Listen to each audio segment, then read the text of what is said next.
Well, Windsor's newest elementary school isn't big enough to fit all of its students.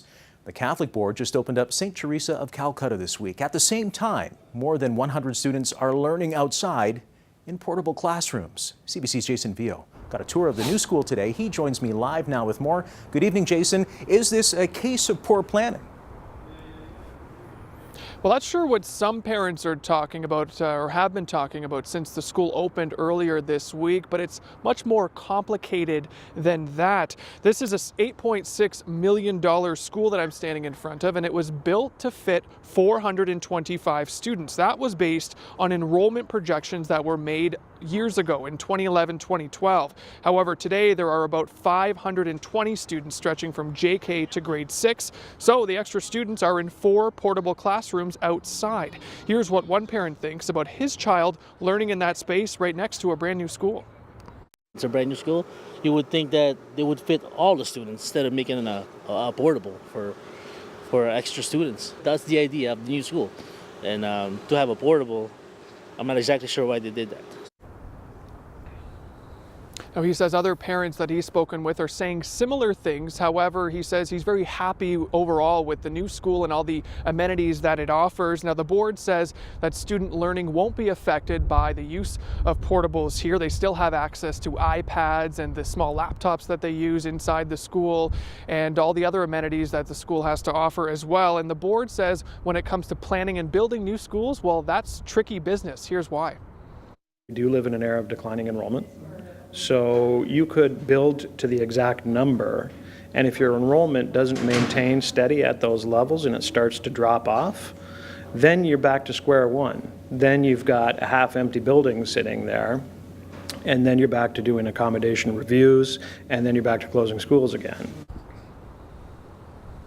So how are those projections so off? Well, officials say new schools often bring an influx for obvious reasons. Plus, the board says more families have moved into this neighborhood, into the really big boundary that encompasses who's allowed to go to this school. Now, students will be in these portables for at least the next few years. The board says that has to happen so that they can prove that this higher than projected enrollment will stay steady or grow, and then they can take it to the ministry to see if they'll fund an addition here at the school.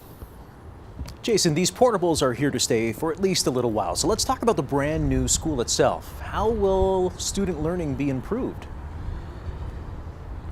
Well, for starters, Arms, there's no desks. Each student is learning at a table, so that will encourage collaboration. All students, as I mentioned, also use iPads and small laptops. There's one of those for every 2 students. And the school is fully accessible. There's an elevator inside as well, but something that many here say is the biggest change is a massive common space that you see upstairs behind me. Take a look. That will be a gathering area for our children using technology.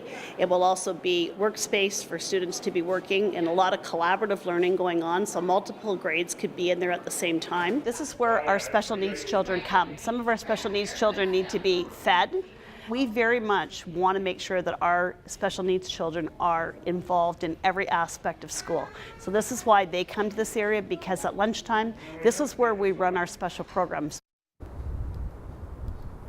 Now, we also asked the ministry today why they would fund a school that ended up being too small. Here's what they said to me in an emailed statement today. They say this planning process must take into account a size that will be sustainable for the long term. They went on to say new schools are usually constructed during the peak enrollment periods, which is why portables are used for short-term solutions.